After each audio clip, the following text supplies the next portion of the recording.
I'd like to welcome my panel on stage. So Kai, you already know.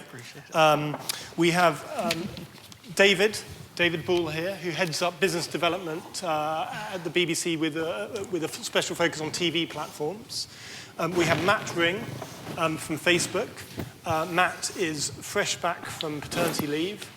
Like me, he's made the mad mistake of having a third child. But anyway, hopefully his madness will turn into exuberance on stage. Matt is the TV and broadband vertical lead at Facebook. And then finally, we have David Mowry, who is the VP of Product Management at Clearleap. So the panel, mainstream has become mainstream. Now, I was trying to think of a way to divide this up into a few sections. And I decided to divide it up this way. I thought we could focus on three things: the users, the money, and the future. That's what I always like to think of: the users, the money, and the future.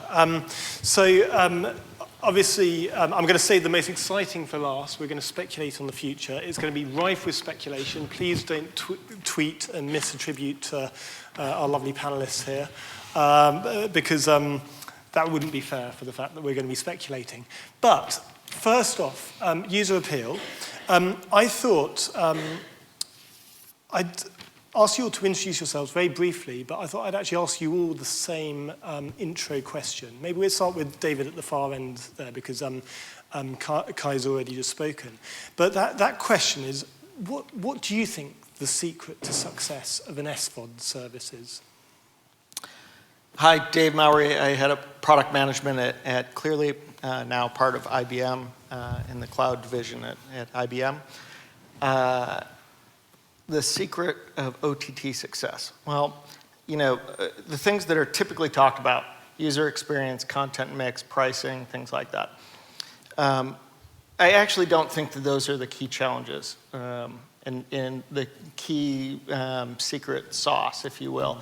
The secret to success is knowing which of those levers to pull. And the only way of really knowing that is to really analyze the data. Like you were discussing earlier, you have to have a very rich data set and have the tools to be able to analyze your customer base and your target customer base to know how we acquire new customers, what content to purchase, how to reduce churn. So it's actually the secret of the secret sauce, and I think where the business will be, over the next several quarters, is who can use that data most effectively to make their service a success. And I guess one could say that Amazon is very unfairly advantaged there, because they've come at it from a very data-rich environment. I mean, do you really think that Netflix was data-driven right from the very offset? No, but they certainly are now, right? And I think the winners in OTT over the long term will be the ones that can use that data most advantageously, right? How do they best monetize their service?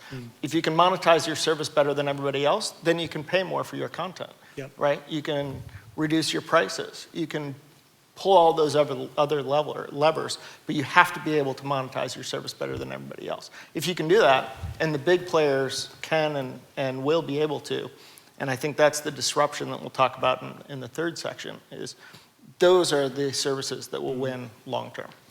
Well, I think that's a very fair point, but I think if we're talking about anybody on this panel who represents a metric ton of data, I think that would be Facebook. Matt, what do you think, firstly, in answer to that, data-driven strategy, but also, what do you think the secret to success of SVOD is? Yeah, so I'm Matt, and I work at Facebook in London, just up the road at Euston. I've been at Facebook about 5.5 years now, so I've seen an awful lot of change for the better. And I'm just 2 weeks back from paternity, so excuse me if I'm a little bit slow. I tend to agree. I think it's about taking all those constituent parts and making sure that the thing that you are giving to the consumer is the best possible experience they can have. And actually, that's a really difficult thing. We always talk about the kind of the data behind it and the systems and the tools. But in the example that from Everyflix before, actually Amazon, the experience isn't that great, right? So I think it's very, very difficult to be able to tie those two things together. So you need the data, but then you also need a kind of a sense of, well, what are normal people who aren't part of this kind of crazy industry actually, what do they want? And that's kind of how Facebook is run and operated. It's, you know, basically run, you know, constantly looking at fine-tuning what products and services and how the platform is operating most effectively for people. So I think you have to start with people and cleverly link it with the information that you have about them. So what you're saying is that when you announce in about 20 minutes the formation of the new Facebook SVOD service, that you're going to be best placed to take the market by storm. I have got my costume from the picture earlier, so yes. David, can I turn the question on its head for you, actually? Because we spoke about this on the phone the other day. Rather than actually what's the secret to success, maybe a question that you'd like to address when introducing yourself. Why did it all go wrong for the TV manufacturers? You saw the Samsung Smart Hub screenshot just earlier. Yeah, what did TV manufacturers do wrong in this area? Well, I'd like to actually pick up the initial question as Oh, well. go on then. And then talk about TV OEMs because...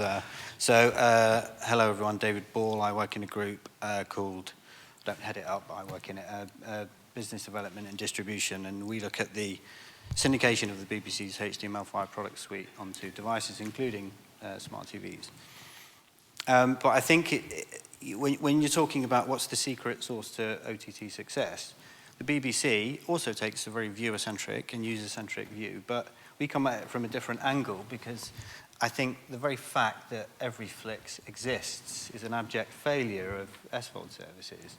And the BBC's been creating non-skippable curated playlists based around what viewers are going to want for many, many, many years. So we've been creating zeitgeist events that 10 million people all watch at the same time, and you're taking your services online. What does that mean? So we've brought the principles of curation with us. So iPlayer is a curated service and addresses a whole bunch of issues around how do you pick content and how do you look at content in ways that SVOD doesn't. But the BBC has been around for a bit longer than Netflix, and they've done pretty well in just a few years. You know, kudos to them. I mean, I'm not going to sit here and say Netflix is a fly-by-night that's not going to be around.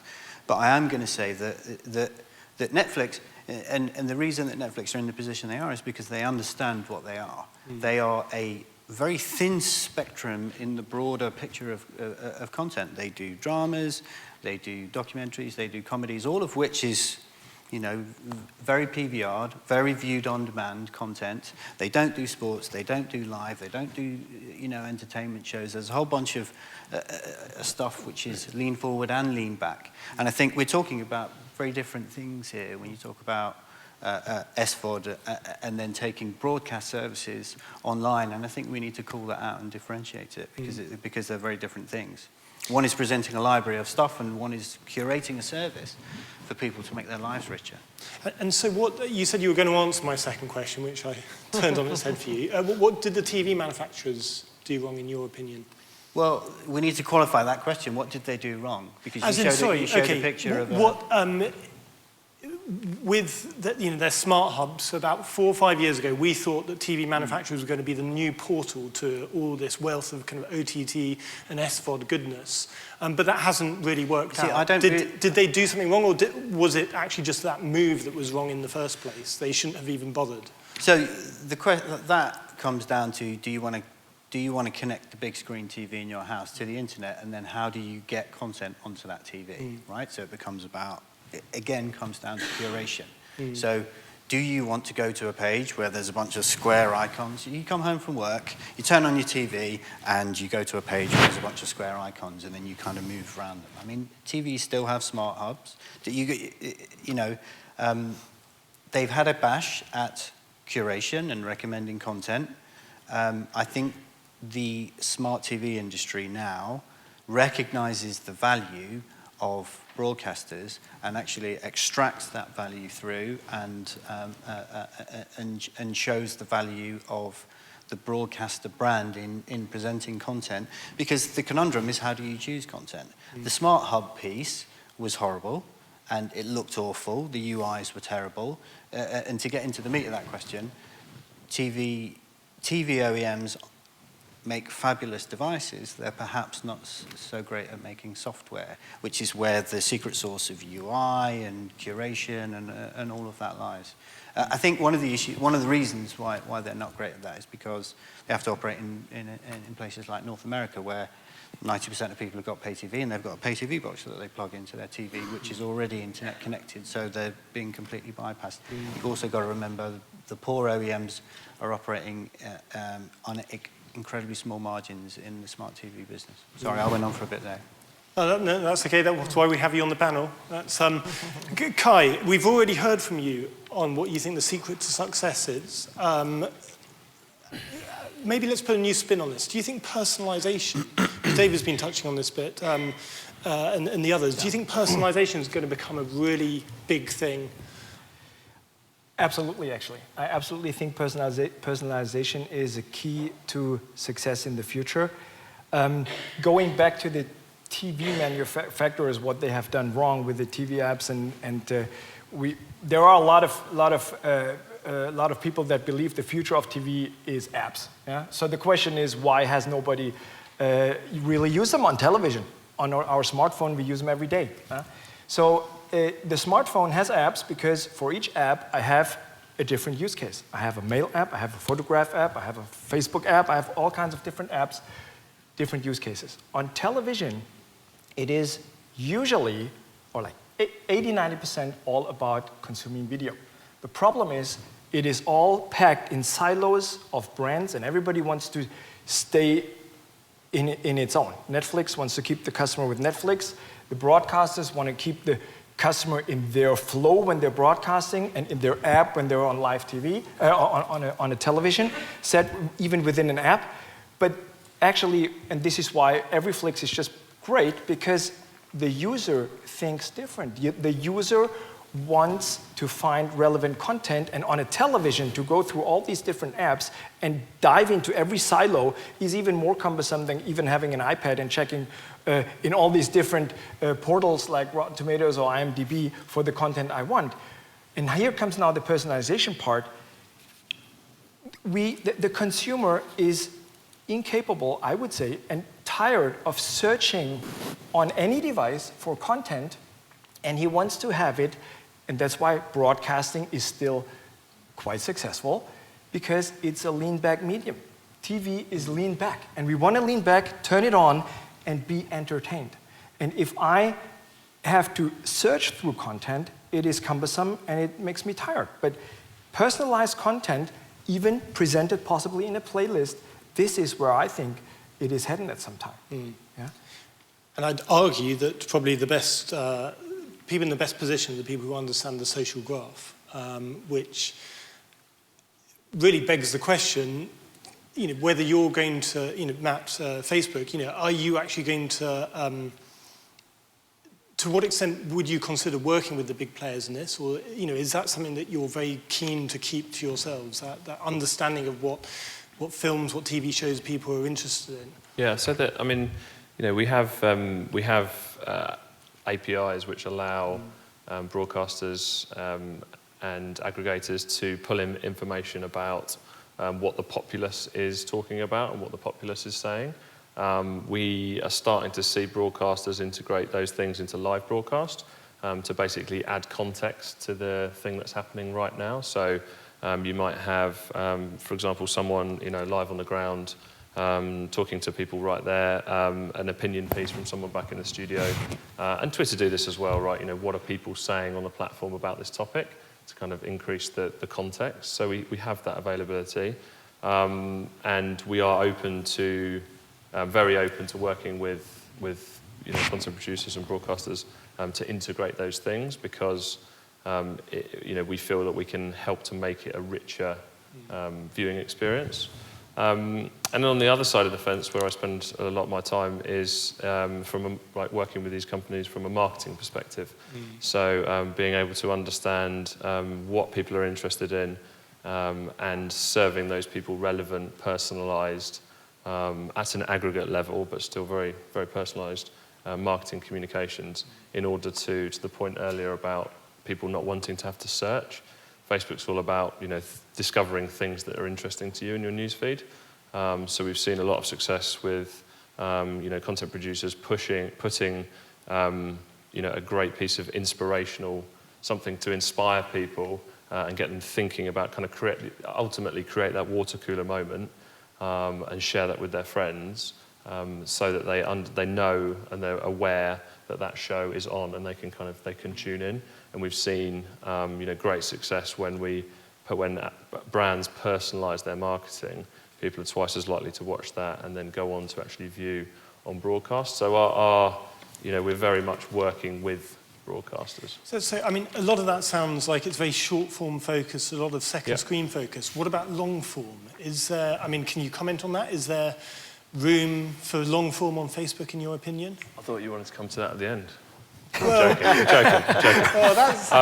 No, so people, in some instances, people are watching long-form content on Facebook, but the reality is that if you think about how you use Facebook, the average person comes back 14, 15 times a day, right? You're dipping in and out, you're flicking through your newsfeed, it's usually at moments in between doing something else. Probably the longest period of time is when you might be sitting on the sofa in the evening. And so people are much more used to shorter, quicker, snappier stuff. And I don't think that's just unique to Facebook. I think feeds generally have created that mentality. People are very quick. If you think about, the dating apps, for example, no, yes, no, yes type thing. Decisions are made very quickly. Apparently.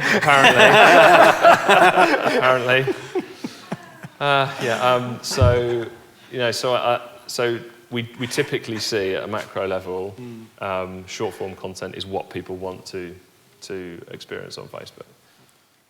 Okay, I'm going to ask some interesting speculation questions later as well. Sure. Thank you. I think, in the interest of time, let's move on to the second section. So this is where I just wanted to talk about the money a tiny bit. And David, maybe you'd like to start here. This question's been asked lots, but let's readdress it, a year on, 2 years on. Where is the money coming from at the moment, or where's the viewership coming from? Is it cannibalizing pay TV? Is it supplementary? What are your views there? Well, it's both, obviously. It's certainly cannibalizing at older audiences, of course, and younger audiences. It's the primary for millennials, of course. It's the primary focus. That and short form, which is huge among millennials. And so do you think the big established broadcasters should be playing in this area? We heard from Richard Broughton earlier. He was saying that actually we shouldn't be scared of cannibalization and that we should take that risk. Have you got any thoughts? I think they have to, right? And you see that everybody's trying, right? I think what's going to be interesting over the next couple of years is, again, who's going to be really successful at doing that? Who's going to find the right blends of offering additional supplemental services to their existing pay TV packages?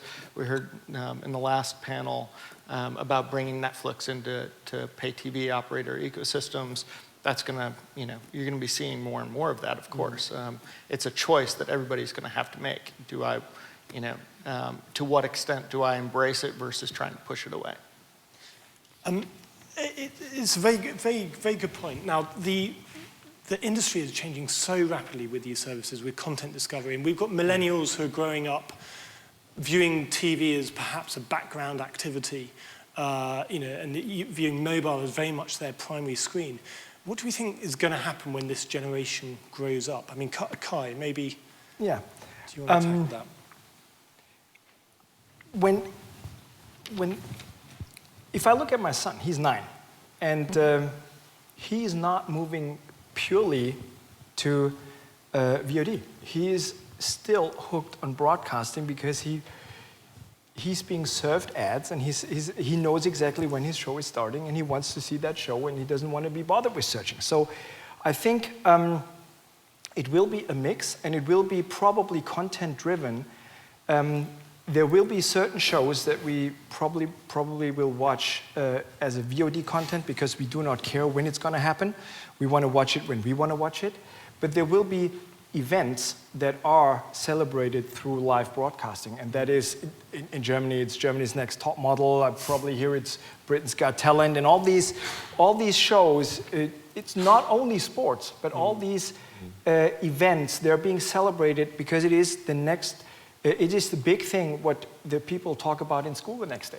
So I think there will be specific shows that are totally suitable to be broadcasted and are ready for television, and they will probably stay there.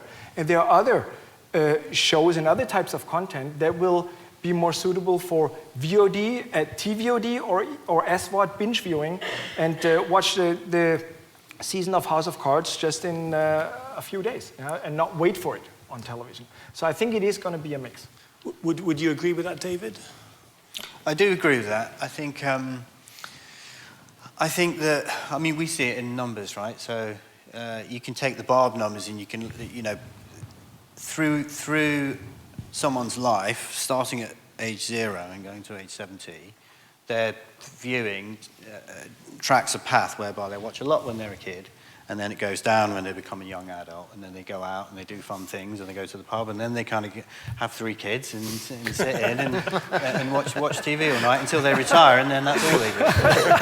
And that's, if you take, I've seen numbers where our research group's taken that and then mapped it over the last 10 years, right? And those numbers, if you put it on a graph, they do that. Every 10 years or so, each generation kind of, and it's almost like now there's kind of a link that's been broken, and because of the usage that they do of OTT stuff. However, irrespective of how they get the content, I think there's a bunch of need states that need to be answered. At the BBC, we're always very license fee payer-centric and viewer-centric.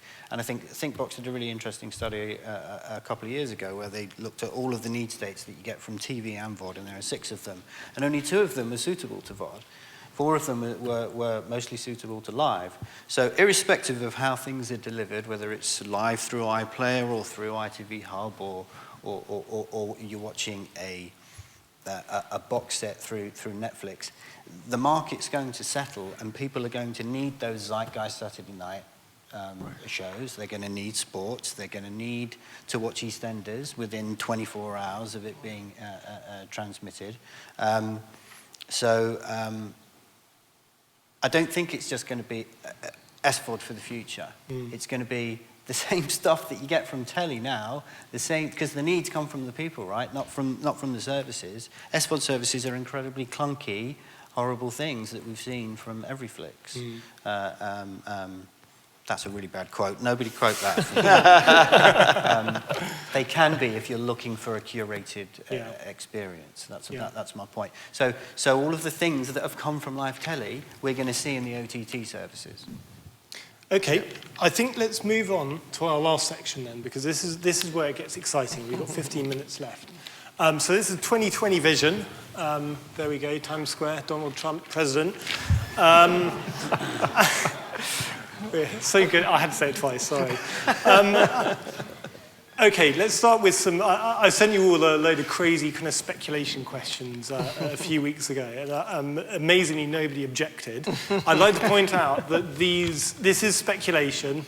Clearly nobody from, especially the big companies, BBC, Facebook, are going to be telling us their 2020 strategy sat on the sofa when answering me. So yeah, please view this as speculation.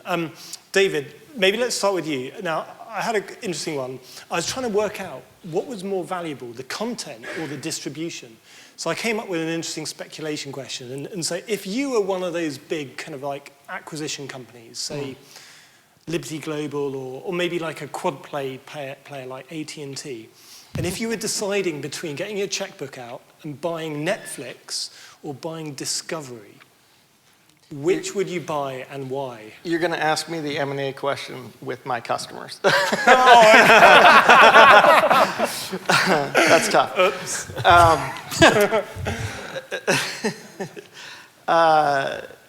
Well, I'm a technology guy. I think the value is if the content isn't as valuable if you can't monetize. And so, where I see the market going, and like we've talked about here, right, is finding, there's going to be an explosion of OTT services, right? That's a given. You're seeing it every day, right? Who's going to be successful 5 years from now, 4 or 5 years from now, right, is the ones that have the technology platform, the data, the user focus to monetize that better than everybody else, so they can make the right content decisions. And that's what I was talking about earlier. It is about the users, but you have to be able to make the right decisions about the users, and that's done through data and technology and things like that. So if you have the right technology platform, then making a discovery purchase or a big content acquisition play makes that decision a lot easier and a lot more, you can quantify that much better. Yep. I didn't answer it all. No. Great politician's answer, and I didn't realise about the clients, but yeah, awkward. Did I do my best Trump interpretation, right? This is the problem with speculation questions. Okay, let's go for a more simple one. Okay, this one's for you, David. We've heard lots. Actually, Richard said earlier about how actually Amazon. The content acquisition, also the content commissioning from the point of view of Top Gear actually made sense from them, from the point of view of all the extra purchases that we made through Amazon Prime. What about other areas? So quad play companies are obviously buying football rights. Do you think Netflix might at one point would it make sense for them to buy football rights in order to bolster subs? I mean, that's an extreme example because the football's a particularly extreme thing. I think... like I said. Okay, darts. Well, let's use football because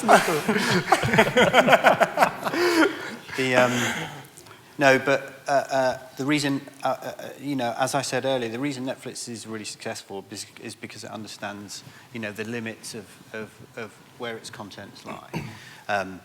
The football. What does the football cost? It was 5 billion quid here, 3 billion worldwide, so it's 8 billion quid. That Netflix would have to go out and go and buy just the Premiership rights. How many House of Cards is that? 100?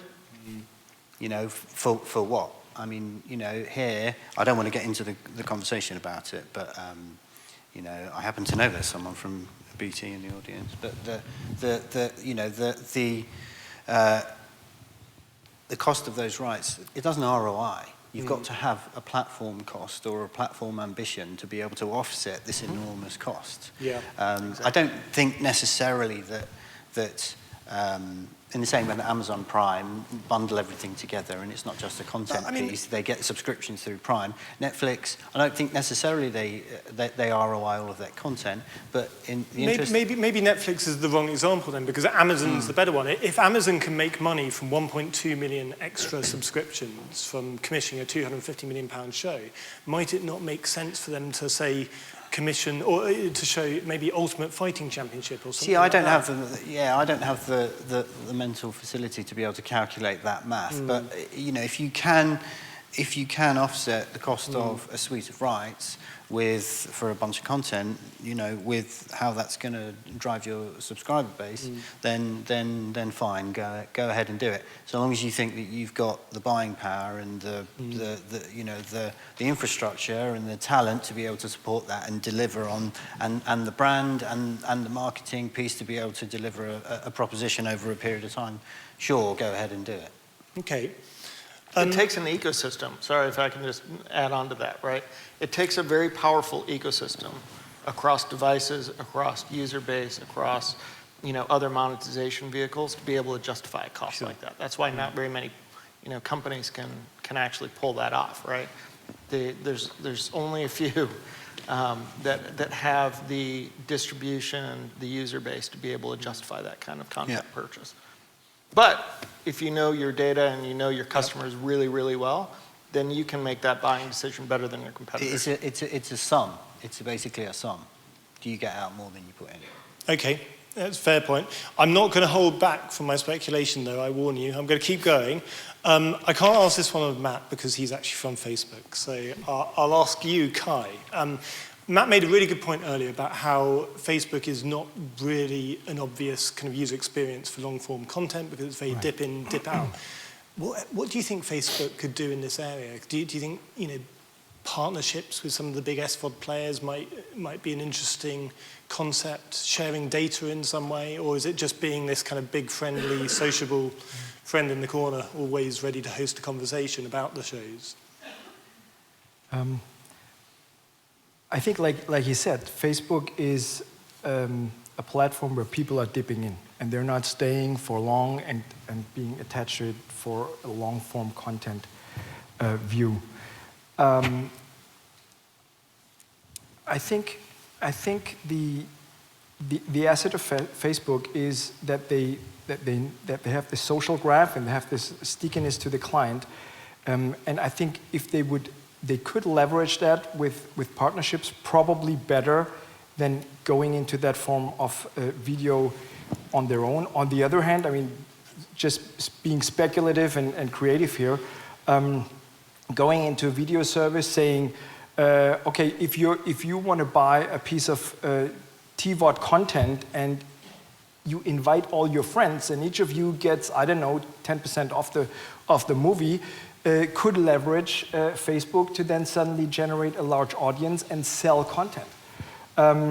This might be possible, but at the moment I find it just by the usage that I'm having, or that I know what the people have, I find it quite difficult to stay on Facebook for such a long time. But bigger companies have taken other shifts and been successful at it. So I don't know. Possibly. I thought you were going to admit to not being a millennial then on stage, but I'm trying hard to keep up with the guys. Matt, I have one more speculation question for you, and then actually prepare any questions from the audience, by the way. Go on. I want you to get in on this speculation action as well, but got one for you first, Matt. What do you think the broadcasters and pay TV operators should be doing? Do they need to be doing anything at all?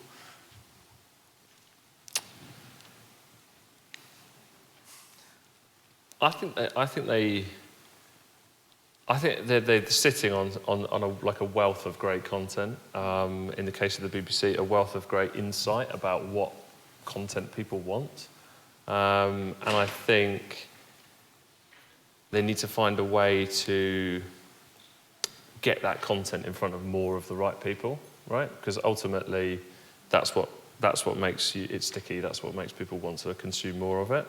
And I think, you know, some of them do it better than others, but you know, a lot of those companies are, you know, set up in a traditional way. They aren't technology companies at heart, and so I think they need to find ways of either, you know, often they might be wanting to build stuff themselves, build the systems themselves, and not partner with an external partner who might be, say, for example, an expert in curating, you know, API feeds or something like that.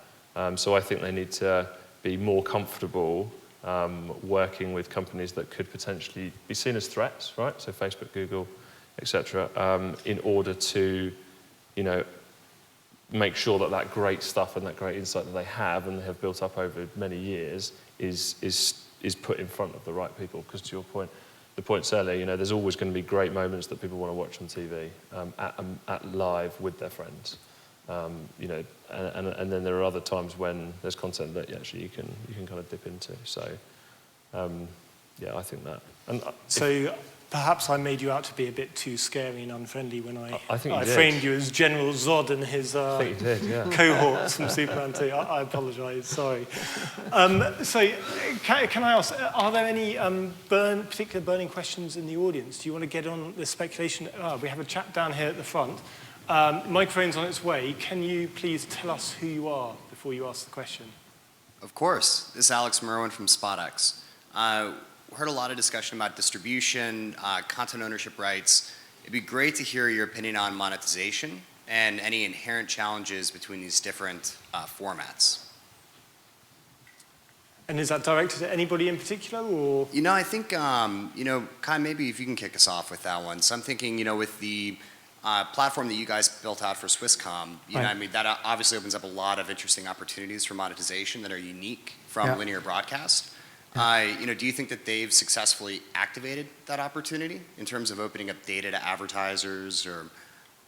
that from a traditional linear TV might be difficult to accomplish? Yeah. Well, the main thing what Swisscom is leveraging, of course, is the ARPU with their subscribers, and because of that product, they have increased the ARPU by quite a significant amount. They are, and this is public news, they have just found a joint venture between Ringier, Swisscom, and the Swiss public broadcaster to go exactly in the direction of advertising and monetizing their superior, at the moment, superior catch-up TV service, where the subscribers have the possibility to go backwards in time 7 days and have like unlimited content from 750 channels almost.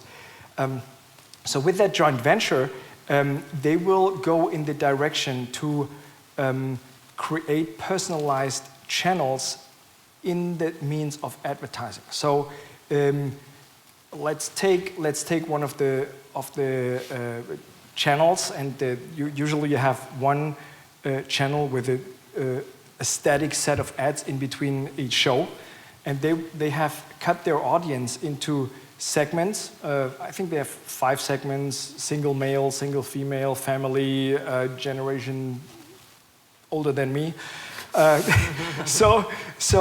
For each customer segment, they are producing an individual channel.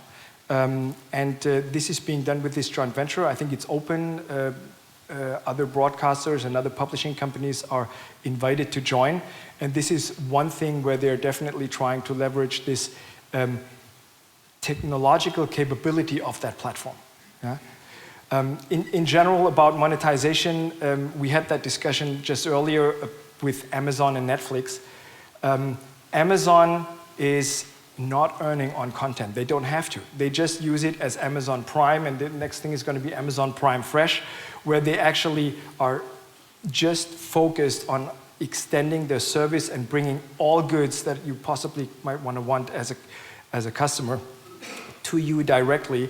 And they're probably losing a lot of money on that video service, but they're using it as a membership that you will buy everything at Amazon in the future. Yeah? So they don't have to make money on that. While Netflix, this is their core service, they have to earn money on it, and we all know that SVOD is a super, super thin margin business. There is not much money to be made. And the companies that really make the money on that is the producers, the rights owners, like the big studios, and that's why Netflix probably is moving in that direction to produce their own shows and become like a TV channel. With BBC, you have your exclusive shows, and that's why people turn to BBC and watch that. In Germany, it's RTL and ProSieben, and people turn there. And this is the brand they're building, and they're moving into SVOD and monetizing their content. Yeah? And Netflix is moving in the other direction, coming from the VOD space, moving into exclusive content deals and being like the next content silo bucket for whatever reason. Yeah. What is the answer to this silo problem? I mean, is it something like, is it actually standards and legislation applied to the market to try and open everything up? Is that the answer? Is it one massive monopoly? Is it the platform operators actually, what was the term used earlier today, reaggregating all the different silos? David, thoughts, or either David, or what is the answer to this siloization? What do you mean when you say siloization? The fact that the problem that Everyflix is trying to solve, the fact that you have to go to Netflix for some things, Amazon Prime for other things, and we're moving from this, how was it put this morning, this one source to kind of 5 source world where you're jumping between all these different sources. I just think there's a place for broadcaster brands, and I think that what you call silos, what you used to call them TV channels. So but Netflix has the right to own its own content, and Netflix has the right to market. But the device itself brought them together. The device itself aggregated them because you had the remote control and you could change channels. This is your question around, and this is the conundrum that we face around. I think the concept of a personalized linear channel, while it sounds counterintuitive because it's going back to creating a linear channel, that space is a super interesting space. And in the same sense that iPlayer is a curated VOD UI, your question around the smart TVs, where they have multiple sources. So you could say that smart TV is in the perfect place, or a pay TV hub is in the perfect place to de-silo all of this content. What's the right thing for the end user? They actually want to know that a piece of content comes from, you know, BBC Two or Fox or whatever. I think that kind of aggregation piece is you know, I think there's a bit of a reaction to that. Broadcasters, they kind of, you know, they're slightly allergic to it because they're very keen for their broadcast brand to come through. And I think that, you know, people don't just watch YouTube, they watch PewDiePie on YouTube. There's a relevance to having a curated and almost a creative umbrella to a bunch of content, and they can help people. I don't think that siloing is necessarily the correct term. Is there any... Oh, we have a very keen question. Can you tell us who you are, please? Hi, John. It's Kate hi, Bulkley. Kate. How are you? Journalist. I have a question about, I'm going to ask about social media, but I want you all to think about it, so it's not just for the man from Facebook. You know, social media is getting more and more interested in video. They want more and more video because that drives audiences, that drives advertising, it drives views. It seems to me that what's going on now, we've got YouTube doing YouTube Red, so they're going into the subscription thing. They actually just commissioned some exclusive content with, you just mentioned PewDiePie. PewDiePie's done a series, actually, which is on YouTube Red, which is going to be behind a paywall on YouTube. PewDiePie's obviously very big on social. My question is, it seems to me that the social guys, social media guys, they have a real interesting pole position here, particularly as we go forward, and as John is trying to get us to think forward.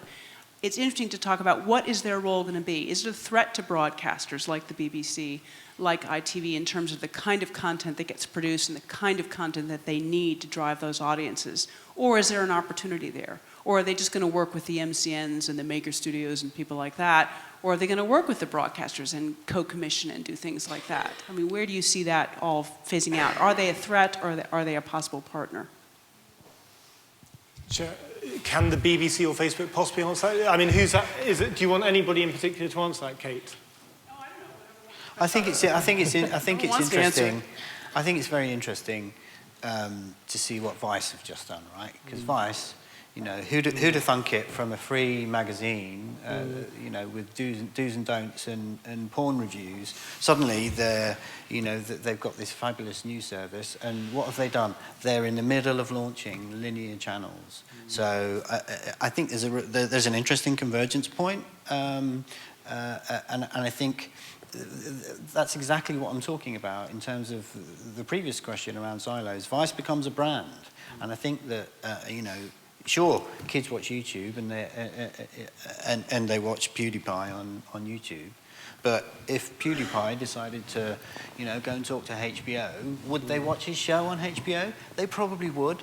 I think that millennials are quite delivery agnostic, and they'll just go to what they want to go. It becomes about those broadcast brands being relevant. I like that term, delivery agnostic. Probably on that note, I realise that we've got to the coffee break. So I think all that leaves me is to say thank you to our panel for a great session and to our presenters as well. So thank you very much.